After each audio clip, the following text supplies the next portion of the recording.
Hi there. Welcome to seeing me again. Welcome back. Thank you for coming. I just wanted to spend some time today talking about what to expect recovery from domestic abuse to look like, because it's very unknown, isn't it? Nobody really talks about it because it's all very shameful and secret, and it doesn't need to be that way. So I've been doing a bit of research, and I've come up with some really great articles that kind of give us a bit more information that I thought I would share with you. So it's always possible to recover, always.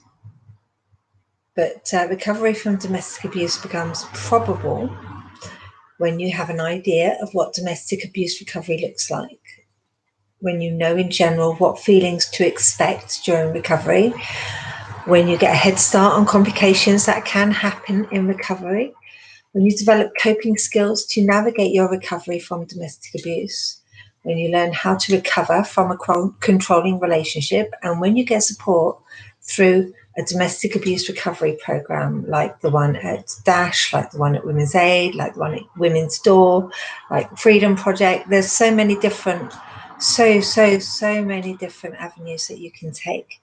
Or you have the personal options to go on a personal journey. And I would say that recovery with professional support is quicker, is less painful. It's still going to be painful, mind, but it's less painful. And it requires commitment. But when you have a professional guiding you through that, then it's so much easier. You're not floundering in the dark. So nobody can tell you how long you'll need, because every single person is different.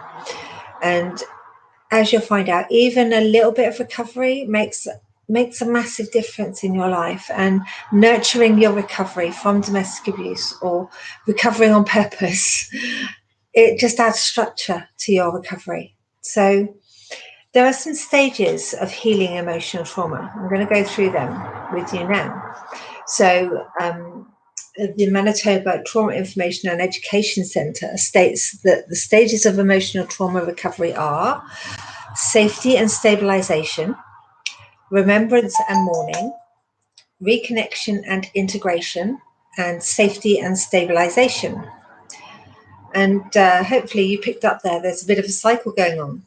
So the cycle of abuse spun you down to the depths of despair, but the cycle of domestic abuse recovery will spin you back upwards. So you imagine your cycle of abuse takes you down, the recovery brings you back up. Okay?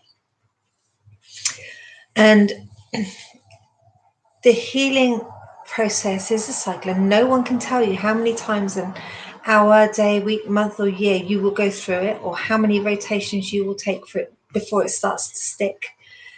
There is no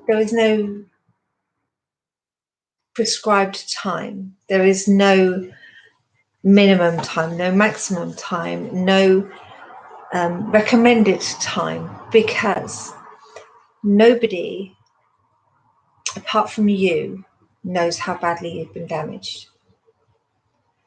And nobody apart from you knows how much recovery you can take in on one session, 2 sessions, 3 sessions, 4 sessions, however many sessions you need. And I think the old adage, it will take as long as it takes, is perfect in this situation. So in the first and last stages of the cycle of recovery, you must purposely nurture feelings of safety and stability. And the best way to nurture those feelings is to have completed a domestic violence safety plan. And that will remind you of your support network and resources. And in a perfect world, you could grab that plan now, but as this is the real world, you probably don't have such a plan at hand. Although it's never too late to make one. You can always freeze me and go and make a plan and then come back. But that might not work too well if you don't know what that plan is supposed to look like. But we'll cover that later on. So maintaining your safety and stability is not an easy task, but you can make it happen. And what will help you feel safer and mentally stronger? You know yourself best, but here's some suggestions, just in case you're looking for some answers here. Learning to self-soothe during an emotional crisis or an anxiety attack. Especially in the beginning, your emotions can take you on a wild, life-filled ride. And learning to be able to bring yourself back from that panic is essential. Paying attention to what triggers mental or emotional instability. So when you know your triggers, you can find the coping skills that help you. And you might find it really hard to talk about the abuse. So work out different ways like meditation, yoga, drawing, writing, running, anything that lets your emotions come and go. In fact, people who write about their emotional trauma recover far more quickly than those who talk about it. So keeping a journal would help. You know, when those emotions kind of rise up in you and they're threatening to overwhelm you, you grab a pen and your notepad and you just start writing everything that's in your brain. And then you'll find as you write it, your brain dumping it out, and it's coming out of your brain and onto the paper, and it's helping. And that said, even though writing is a quicker recovery than talking, it's really important that you can get into talk therapy with a professional if possible. And there's a lot of ground you can cover without speaking of the trauma directly. So there's eye movement desensitization and reprocessing, EMDR therapy. That's an option. It's been proven to work. So it's always an option. And you need to work to regain worthy connections with friends and family. Don't bother with the relationships that diminish or discourage you in any way. So people that put you down, belittle you, that basically they're not your people. They're not on your team. So if they're not supportive, kind, and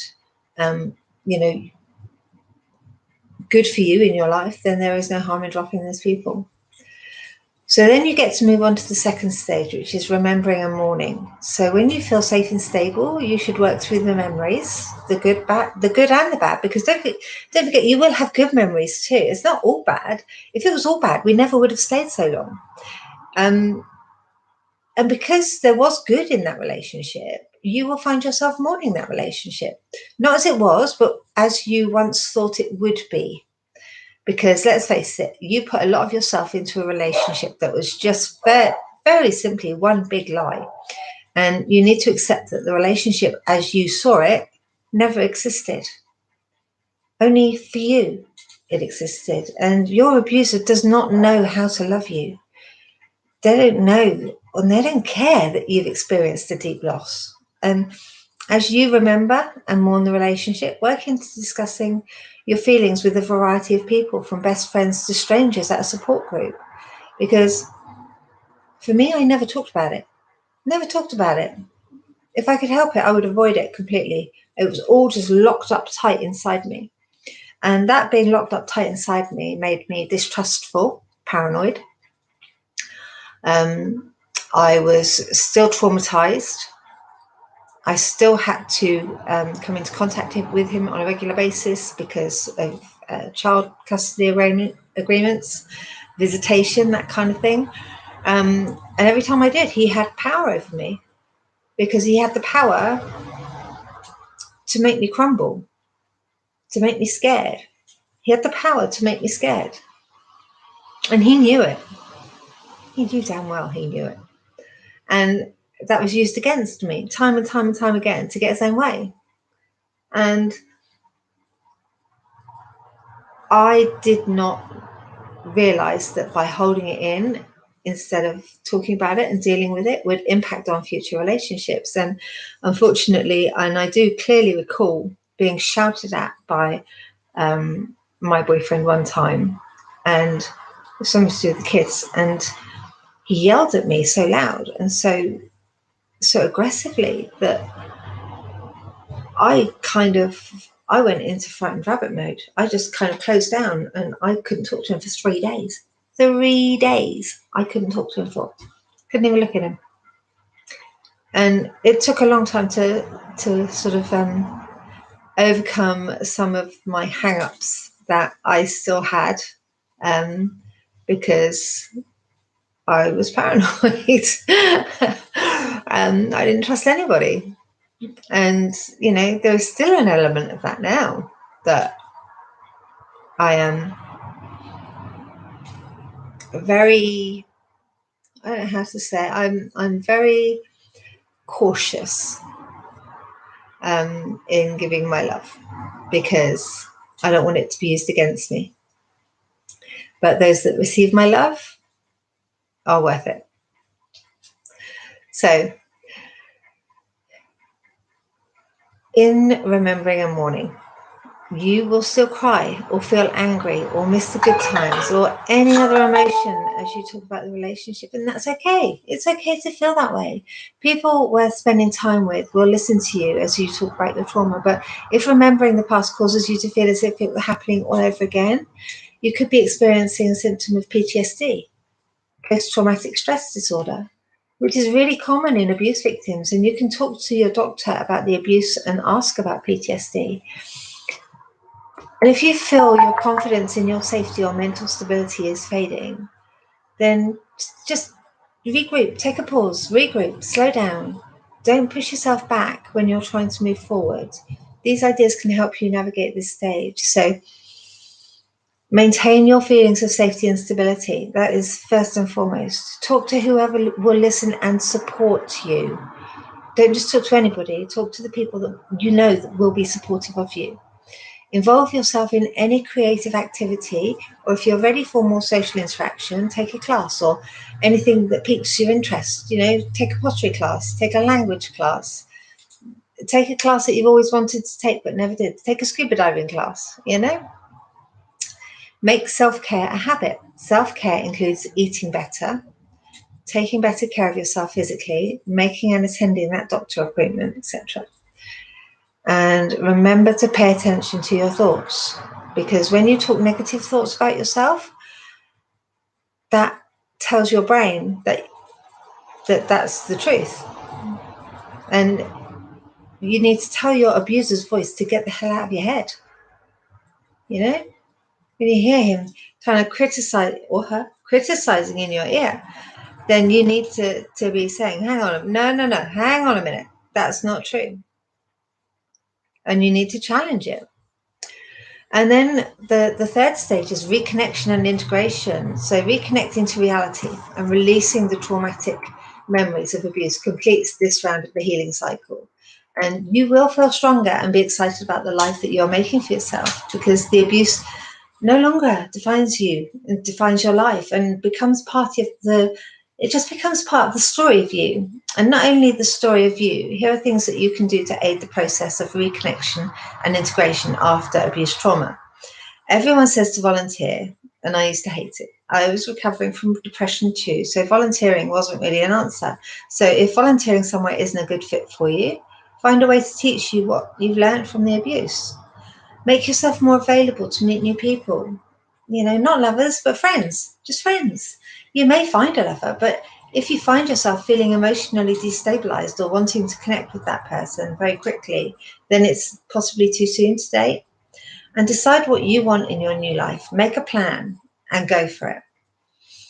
Now, what I would say here is it took me years to accept I needed to do any work on myself. Years and years and years. Probably about 11 years, to be honest. And then my sister kind of had a bit of an intervention moment, and she could see that I was still operating from that place of being abused. I was still operating from that place. And she knew from her work that she knew that there was help available, and she knew what programs to get me on and what therapy to attend. And I didn't have a clue. I was so clueless. I was so naive. I didn't have a clue that there was all this support available. And the biggest thing for me was deciding what I wanted to do with my new life, making a plan and going for it.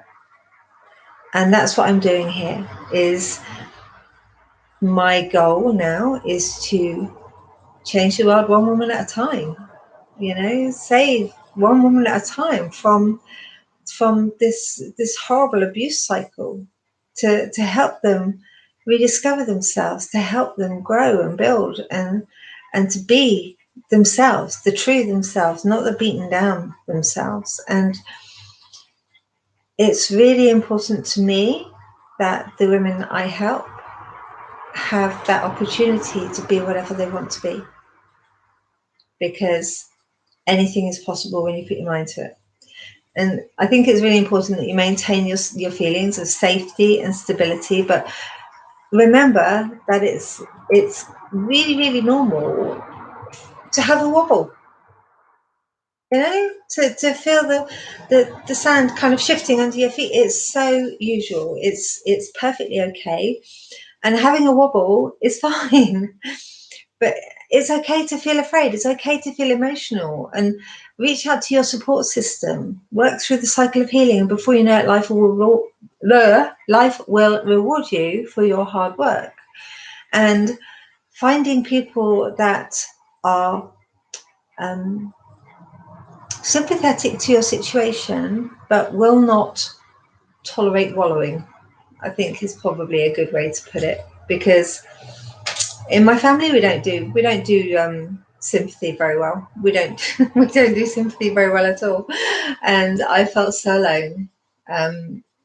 I had been isolated from everybody that I'd loved, all my friends, all my family, and I felt so alone for such a long time. And for such a long time, it was just me and my boy, two of us against the world. And that was a hard nut to crack, That was a really hard nut to crack. But what I would say is I got there. I got through it. And you can too.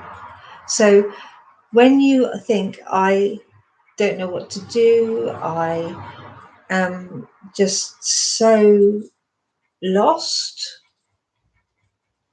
you need to go back into your head, and you need to tell yourself that there is always a solution for the committed, that this is simple, there is always a solution, and you're committed to finding it. And that's how you found me. Okay, so I have now talked you through what to expect in recovery from domestic abuse, and I know that that would have been a benefit to you, because I know that it was a benefit to me. So I will bid you adieu and let you go back to your day to enjoy your life. So have fun, enjoy, be good.